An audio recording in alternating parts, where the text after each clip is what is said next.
Hey, what's going on, everybody? It is Sully. We have the latest Southport 30 in the shed here. So I thought I'd give you guys a quick walkthrough on day one as we get this build rocking and rolling here. Speaking of rocking and rolling, we've gone ahead and we're doing a full audio upgrade. So as we pan around here, you're going to see we've got the JL M3s in the hardtop. And as we make our way down here, you're going to see we've got a JL10. We have a matching one over on that side. And then come over to here in the pillars here, we have the M6 there.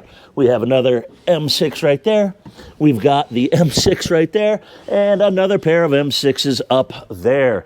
That's all going to be handled by a pair of JL M series amps. I think we have a 600 by 6 and a 700 by 5. So we've gone ahead, we've got our wiring diagram all set up here. So as Shannon works his way down from the hardtop, he's going to be able to get in here and start mounting the amps back in there along with the pair of Garmin 8616s. So we got a lot going on, a lot of stuff accomplished already on the first day of this build here. So we can kind of take a peek up here on the hardtop and you see Shannon, like I mentioned, he's gone ahead. We're getting the antenna farm all put together there.